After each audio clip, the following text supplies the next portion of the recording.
Halo, salam Daniel dan Halo. Cornelia. Selamat pagi. Oke, sudah pada bangun ya? Oke, sekarang sini Bapak mau cerita ya, mau beritahu kabar gembira. Apa kabar gembiranya?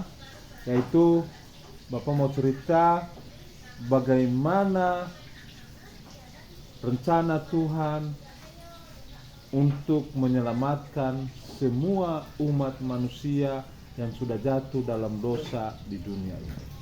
Oke?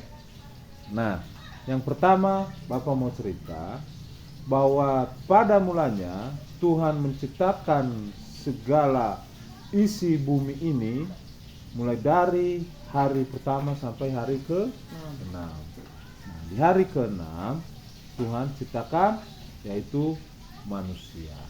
Kenapa diciptakan pada hari ke-6 manusia?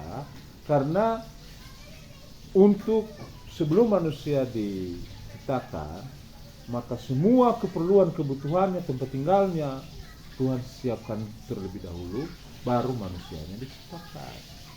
Kalau manusia duluan diciptakan nggak ada tempat, belum dibuat bumi kan? Iya. Itu alasannya. Nah, setelah manusia diciptakan, maka Tuhan menempatkan mereka di mana? Di Taman Eden. Ya, Taman Firdaus ya. Nah, di Taman Eden ini Tuhan berikan perintah, hai Adam dan Hawa, kamu boleh makan semua buah-buahan dalam kebun ini kecuali pohon yang ada di tengah-tengah kebun ini. Karena itu adalah pohon pengetahuan untuk mengetahui yang baik dan yang jahat.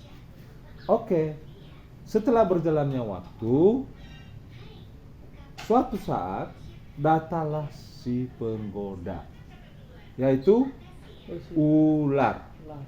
Nah, di dalam ular ini dimasukin oleh Lucifer yang sudah dibuang ke bumi jadi setan.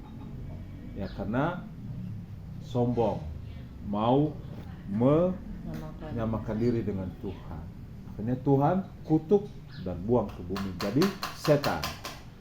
Nah, akhirnya setan ini yang masuk dalam tubuh ular. Nah, ular waktu itu bentuknya kayak anjing. Ya. Akhirnya datang ke Hawa, bilang ke Hawa, Hawa, kamu dikasih perintah apa sama Tuhan? Oh ya, kami dikasih perintah untuk melarang makan buah di Taman Eden kecuali satu, yaitu buah di tengah kebunnya, itu buah pohon pengetahuan yang mengetahui yang baik dan yang jahat. Akhirnya setan bilang bahwa sesungguhnya kamu tidak mati, tapi malah kamu Hidup.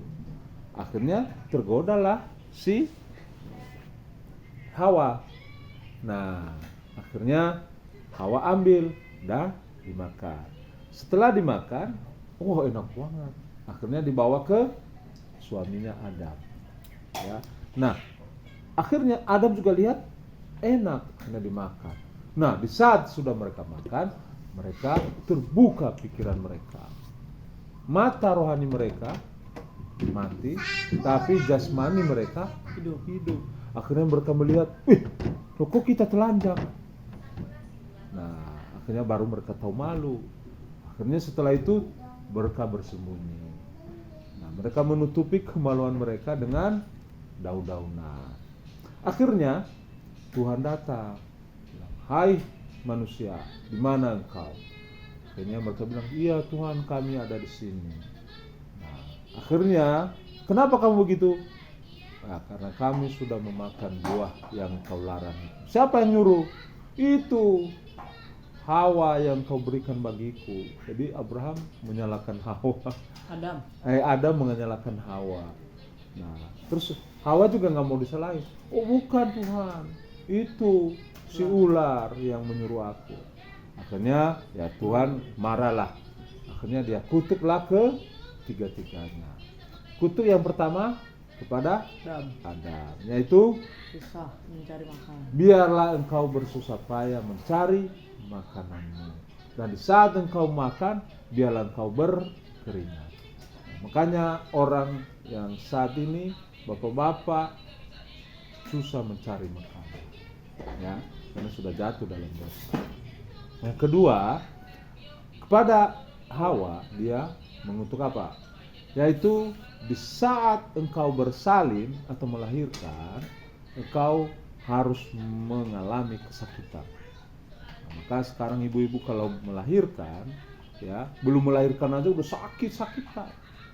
Ya, padahal kalau sebelumnya kayak binatang itu, binatang lahir ya lahir aja, nggak ada perlu bidan, dokter nggak ada. Ya, nah kepada ular, nah, dia kutuk juga. Engkau ular juga, engkau mulai saat ini makananmu adalah debu dan engkau menjalar. Nah akhirnya ular menjalar, bukan lagi kayak anjing.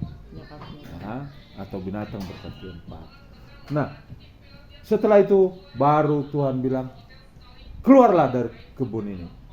Akhirnya Tuhan usir mereka dan akhirnya mereka melanjutkan kehidupan mereka.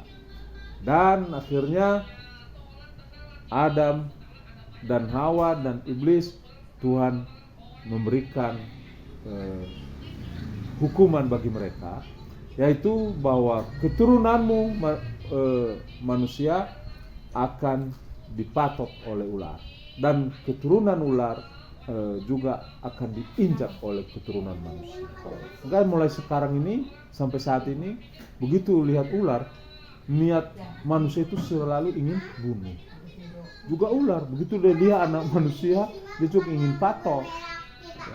Nah, maka sekarang kita bersyukur setelah Tuhan Yesus datang, itu didoakan, itu iblis takut, ular takut kalau kita dilindungi sama Tuhan. Nah, sekarang setelah manusia jatuh dalam dosa dan turun-temurun beranak-beranak, akhirnya iblis tambah senang, temannya di neraka semakin banyak. Tapi Tuhan sedih. Kenapa? Ya dia ciptaannya yang tertinggi di dunia ini semua sudah jatuh dalam dosa. Berarti semua harus masuk neraka. Yang enak iblis. Nah akhirnya Tuhan bikin rencana. Rencananya apa? Yaitu bagaimana supaya manusia yang sudah jatuh dalam dosa ini bisa selamat masuk surga, tidak ke neraka. Maka dia membuat satu planning atau rencana, yaitu mau datang ke dunia untuk apa? Ya, tujuan Tuhan datang ke dunia ada 3. Yang pertama yaitu mau menebus manusia dari dosa. Yang kedua, mau melepaskan manusia dari genggaman iblis atau ikatan belenggu dosa. Yang ketiga, mengalahkan maut. Kapan? Di saat dia mati, bangkit, dia mengalahkan maut.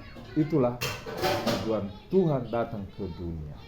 Nah, untuk mewujudkan itu bagaimana caranya?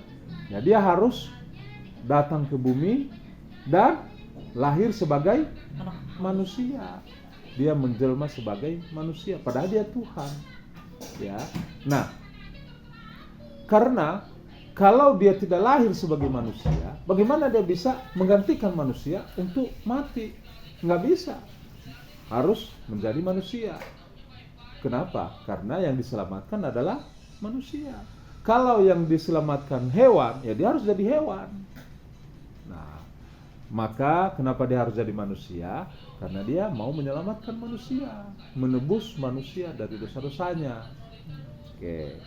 Nah, sekarang dia berkata, kepada siapa aku harus, melalui siapa lahir di dunia ini? Ya dia kan kudus. Nah, jadi dia carilah perempuan yang kudus di bangsa Israel, dan dia menemukan yaitu seorang anak darah Maria yang tidak pernah menikah. Nah, dia masih gadis. Ya. Nah, akhirnya dia bilang, menyuruh malaikat Gabriel untuk datang kepada Maria. Bilang apa? Maria, tahun depan engkau punya anak. Jadi Maria kaget, lah aku kan masih belum berkeluarga, gimana saya bisa hamil? Nah, tapi Tuhan bilang, itu nanti anak yang engkau kandung itu adalah dari Tuhan, dari Roh Kudus. Oh gitu ya Tuhan. Ya udah. Nah, karena Maria adalah orang yang takut sama Tuhan, maka dia bilang, oh ya Tuhan, kalau begitu biarlah terjadi sesuai kehendak. Akhirnya Maria terima. Ya. Kalau Maria nggak terima ya nggak jadi. Nah, karena Maria terima, ya akhirnya benar. Tahun depan dia melahirkan. Ya, dia hamil dan melahirkan. Nah, akhirnya waktu dia lahir pada saat orang datang berduyun-duyun untuk mendaftarkan sebagai diri untuk disensus di negeri saat itu, ya. Akhirnya karena banyak orang yang datang, maka Maria dan Yusuf tunangannya itu datang juga ikut mendaftar, tapi karena sudah malam mereka ingin nginap. Tapi di seluruh negeri itu tidak ada tempat penginapan. Semua katanya penuh, ya, di kota itu. Nah, akhirnya mau nggak mau Maria dan Yusuf tidur di kandang binatang. Nah, di saat tidur di kandang binatang, disitulah Maria melahirkan Yesus. Nah, kenapa Tuhan mau melahirkan di kandang binatang? Apakah benar tidak ada tempat di rumah-rumah pada saat itu? Sebenarnya pasti ada, nggak mungkin nggak ada. Cuman Tuhan suruh semua manusia di situ, tidak ada yang terima. Kenapa? Karena memang Tuhan punya planning harus lahir di tempat yang paling hina, yaitu kandang domba. Ya. Makanya tidak ada alasan bagi manusia bahwa aku lebih susah, aku begini, aku begitu. Tidak. Karena Tuhan lebih susah di saat dia hidup di dunia ini. Ya. Nah, akhirnya setelah itu ya dia lahir, besar, ya, kemudian bertumbuh, dan dia akhirnya melayani Tuhan di rumah-rumah, mengadakan banyak mujizat-mujizat, mengajar orang-orang, dan memilih murid sebanyak 12. Nah, dia mengajar, dan setelah selesai tugasnya, akhirnya tibalah saatnya, yaitu di umur 33 tahun, ya, dia tibalah untuk menyelesaikan tugasnya, itu menebus manusia. Yaitu dengan cara apa? Dengan dia harus diserahkan dan disalibkan. Nah, makanya Tuhan Yesus ditangkap, lalu dihajar, dipukul, dan disiksa, dan dimakutai duri, terus akhirnya dipaku di kayu salib. Setelah itu diangkat dan diberdiriin. Pada saat itu dia pun di atas masih mau mengampuni manusia. Dia bilang apa? Bapa, ampunilah mereka, karena mereka tidak tahu apa yang mereka perbuat. Coba itu, ya. Manusia sudah menyiksa dia, sudah menghajar, memukul, ya. Tapi dia bilang, ampuni mereka Bapa. Kenapa dia sanggup begitu? Ya, karena dia Tuhan. Ya. Nah, baru setelah selesai bicara itu, dia bilang apa? Sudah selesai. Teletais. Artinya sudah selesai. Nah, setelah selesai, akhirnya dia dikubur. Dan pada hari yang ketiga dia bangkit. Ya. Nah, Yesus ini dia selagi ada di dunia, dia 100% manusia. Dan dia juga 100% Tuhan. Ya. Jadi, dia bilang apa? Di Yohanes 3 ayat 16 berkata, karena begitu besar kasih Allah akan dunia ini, sehingga dia mengaruniakan anaknya yang tunggal, supaya setiap orang yang percaya kepadanya tidak binasa, melainkan beroleh hidup yang kekal. Artinya orang yang tidak percaya akan binasa.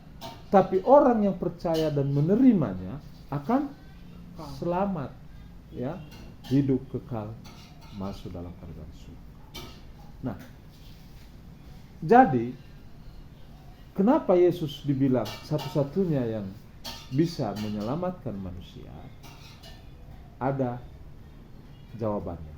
Alasan yang pertama, ya, karena dia adalah Tuhan. Yang kedua adalah karena dia yang telah menebus manusia dari dosa. Tidak ada satupun di dunia ini yang sudah menebus manusia dari dosanya, kecuali Tuhan Yesus. Ya, melalui apa? Melalui kematiannya di atas kayu salib. Tapi kalau manusia tidak menerima Yesus, maka manusia itu harus mati. Kenapa? Karena belum ada yang menggantikan dia. Ya, Yesus tidak mau mati bagi orang yang tidak mau menerima dia. Dia mau mati bagi orang yang menerima dia. Ya. Nah, maka kita, ya, mengetahui bahwa satu-satunya jalan yang bisa membawa orang ke surga adalah hanya melalui Tuhan Yesus. Ya. Kenapa? Karena satu-satunya manusia di dunia ini yang berkata bahwa aku jalan hidup dan kebenaran, tidak ada seorang pun sampai kepada Bapa di surga kalau tidak melalui aku. Hanya Tuhan Yesus yang berkata seperti itu. Ya.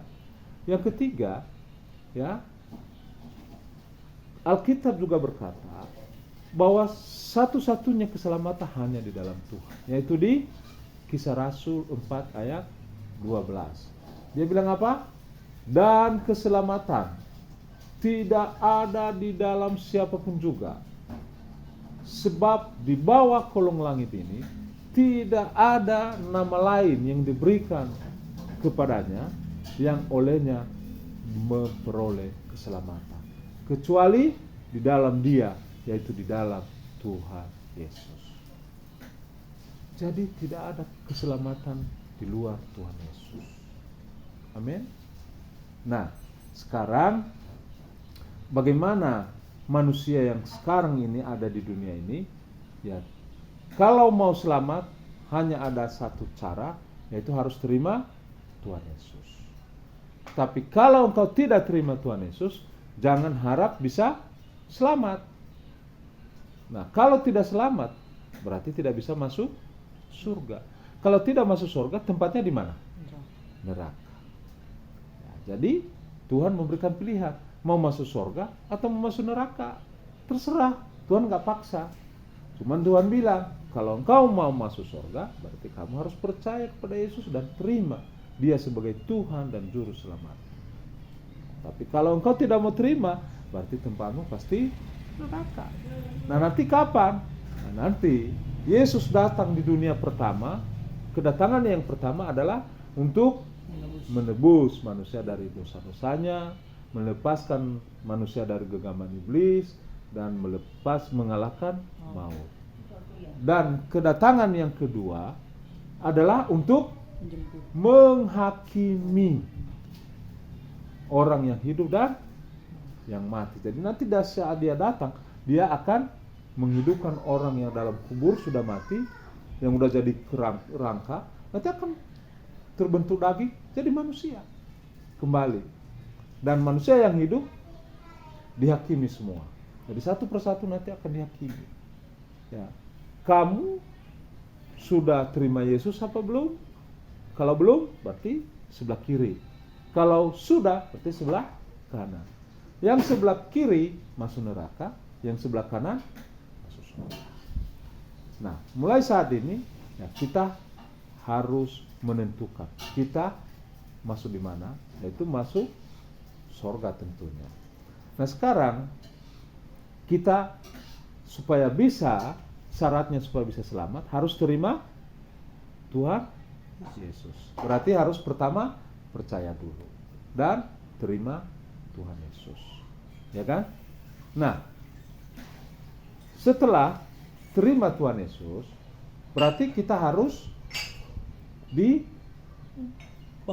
baptis. Ya. Kenapa?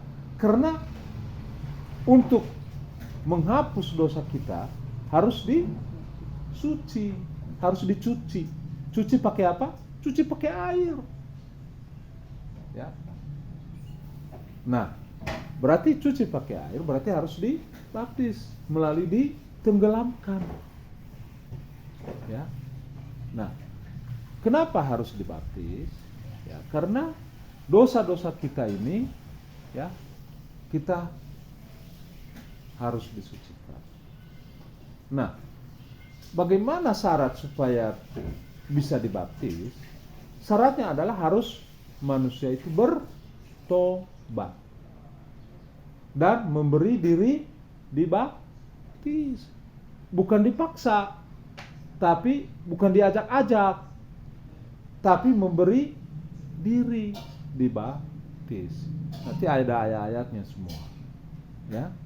Nah, jadi orang kalau dipaksa dan diajak-ajak itu nggak bagus.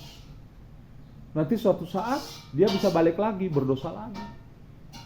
Tapi kalau karena niat dari diri sendiri, karena kesadaran, ya maka ya dia tetap bisa mengikut Tuhan dan dia tidak berani berbuat dosa lagi. Ya, jadi pertama tadi supaya orang ya bisa selamat harus terima Tuhan Yesus dan memberi diri dibaptis. Nah, syarat sebelum dibaptis harus bertobat lebih dahulu. Bertobat dari mana? Dari semua ya perbuatan-perbuatan yang tidak baik selama ini. Kemudian dia mau meninggalkan dosa-dosanya. Dosa kemana?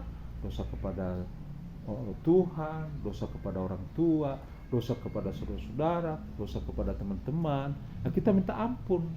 Kita bilang, Tuhan, aku mau bertobat, aku mau meninggalkan semua perbuatan lamaku, sekarang aku mau hidup baru. Nah, makanya pada saat dibaptis, ya dia hidup, dibilang hidup baru. Jadi yang lama sudah tidak diingat-ingat lagi, dosa-dosa yang sudah lama tidak diingat lagi. Nah, yang kedua, setelah hidup baru, berarti kita hidup bersama Yesus, bersama Tuhan. Nah, makanya kalau orang baru boleh melayani kalau sudah hidup baru. Kalau belum hidup baru tidak boleh melayani. Kenapa? Masih ada dosa dalam dirinya. Dia masih orang berdosa, melayani orang berdosa ya nggak bisa. Nggak keluar dosanya. Tapi untuk melayani orang yang berdosa, ya harus dosanya diampuni dulu, dilepaskan dulu, diampuni. Ya melalui baptisan. Ya, makanya di Tiberias ya, yang boleh diterima pelayanan adalah orang yang sudah dibaptis, sudah bertobat, sudah lahir baru. Jadi hidupnya dipimpin oleh Roh Kudus, ya sehingga tidak gampang marah, tidak dikit-dikit ngambek, meninggalkan pelayanan lagi. Kenapa? Karena Roh Kudus yang bimbing. Dan untuk melayani kalau sudah dibaptis, Roh Kudus bekerja, tidak perlu disuruh-suruh. Dia justru yang minta, aku mau melayani. Nah, itu yang benar. Ya, aku mau melayani Tuhan. Kenapa? Karena aku bersyukur Tuhan sudah selamatkan aku. Tadinya harus aku masuk neraka karena dosaku. Sekarang aku diselamatkan. Ya, saya ingin membalas kebaikan Tuhan dalam hidupku. Jadi aku mau melayani Tuhan bukan supaya diselamatkan, bukan supaya diberkati, tapi supaya karena sudah diselamatkan, aku sudah diberkati, maka aku melayani. Itu yang benar. Ya. Itu motivasi yang benar dalam melayani. Ya.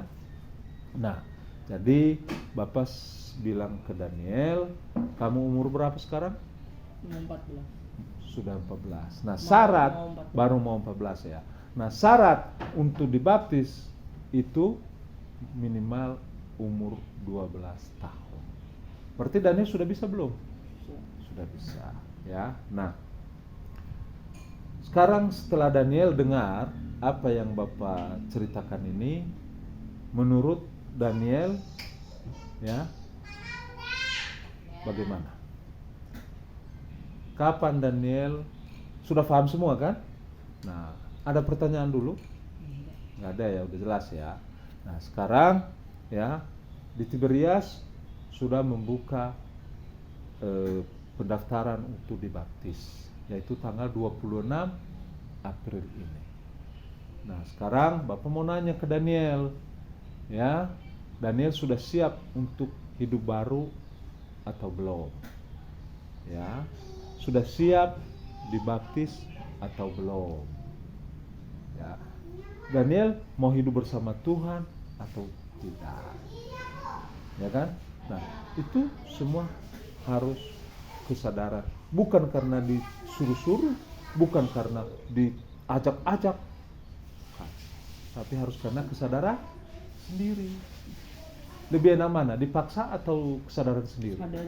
Nah, itu yang lebih enak. Ya. Nah, sekarang Daniel sudah paham, berarti ya kita harus cepat-cepat.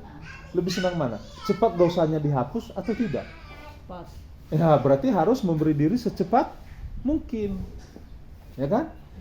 Nah, sekarang baptis di Tiberias yang tercepat adalah tanggal 26 April. Nah, sekarang gimana? Daniel mau dibaptis apa tidak? Mau. Tanggal 26 nih. Oke? Oke, salam ya. Tuhan memberkati ya. Nanti Bapak daftarkan kamu, dan mulai saat ini ya Dede belum 12 tahun.